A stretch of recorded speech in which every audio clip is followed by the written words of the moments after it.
में पीएम मोदी जवानों से मुलाकात कर उनका हौसला बढ़ाकर लौट रहे हैं। पीएम ने सेना के अफसरों से एलएसी के मौजूदा हालात का जायजा लिया है। नीमू पोस्ट पर मौजूद नॉर्दर्न आर्मी कमांडर ने उनको एलएसी पर होने वाली गतिविधियों की पूरी जानकारी दी है। तो तस्वीरें उस वक्त की जब प्रधानमंत्री लेह के दौरे पर पहुंचे थे और ये लेह दौरा इस लिहाज से बहुत महत्वपूर्ण है कि चीन और भारत के बीच गतिरोध बना हुआ है।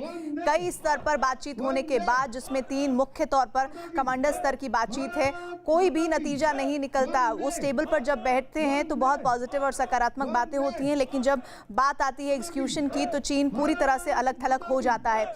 ऐसे में दूसरी बात यह कि ये जो तस्वीरें आप देख रहे हैं जिसमें प्रधानमंत्री ने वहां पहुंचकर न सिर्फ जवानों का मनोबल बढ़ाया, जवान पूरे जोश में नजर आए। उन्होंने भारत माता की जय और वंदे मातरम के नारों का उद्घोष किया। प्रधानमंत्री ने भी उनसे एक संबोधन किया जिसमें साफ एक बड़ी बात उन्होंने कह दी कि विस्तारवाद का युग समाप्त हो चुका है और विकासवाद की अभी प्रासंगिकता बनी हुई है और भविष्य भी सिर्फ विकासवाद में ही दिखता है। लेह दौरे पर पहुंचे पीएम मोदी ने बिना नाम लिए चीन पर कड़ा प्रहार किया। पीएम ने कहा कि ये युग विस्तारवाद का नहीं है, विकासवाद का है। पीएम ने यह भी कहा कि विस्तारवाद से सिर्फ विनाश ही होता आया है। बीती शताब्दियों में विस्तारवाद ने ही मानवता का सबसे ज्यादा हित किया, मानवता को विनाश करने का प्रयास किया। विस्तारवाद की जीत जब किसी पर सवार हुई है, उसने हमेशा विश्व शांति के सामने खतरा पैदा किया है। और साथियों, ये न भूले, इतिहास गवाह है कि ऐसी ताकतें मिट गई हैं। आप उसी धरती के वीर हैं जिसने हजारों वर्षों से अनेकों आक्रांताओं के हमलों को, अत्याचारों का मुंह तोड़ जवाब दिया है। और ये हमारी पहचान है।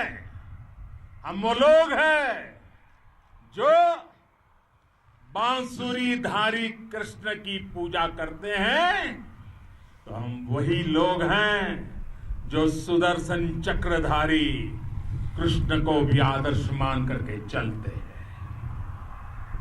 इसी प्रेरणा से हर आक्रमण के बाद भारत और सशक्त होकर उभरा है। शांति और मित्रता हर कोई स्वीकार करता है, हर कोई मानता है बहुत जरूरी है, लेकिन हम ये भी जानते हैं कि शांति निर्बल कभी नहीं ला सकता। कमजोर शांति की पहल नहीं कर सकता। वीरता ही शांति की पूर्व शर्त होती है। भारत आज जल, थल, नभ और अंतरिक्ष तक अगर अपनी ताकत बढ़ा रहा है तो उसके पीछे का लक्ष्य मानव कल्याण ही है। और लेह में पीएम मोदी ने जवानों के हौसले की तारीफ की और लद्दाख को देश के सम्मान का मस्तक बताया। पीएम मोदी ने लद्दाख में एलएसी पर तैनात जवानों के हौसले की भी तारीफ की। आपका शौर्य और मां भारती के मान सम्मान की रक्षा के लिए आपका समर्पण अतुलनीय है। आपकी जीवटता भी दुनिया में किसी से भी कम नहीं है।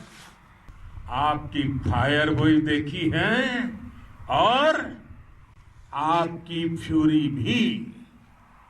साथियों, लद्दाख का तो ये पूरा हिस्सा ये भारत का मस्तक है, 130 करोड़ भारतीयों के मान सम्मान का प्रतीक है। ये भूमि भारत के लिए सर्वस्व त्याग करने के लिए हमेशा तैयार रहने वाले राष्ट्रभक्तों की धरती है। जिस ऊंचाई पर आप मां भारती की ढाल बनकर के उसकी रक्षा करते हैं, उसकी सेवा करते हैं, उसका मुकाबला पूरे विश्व में कोई नहीं कर सकता है। आपका साहस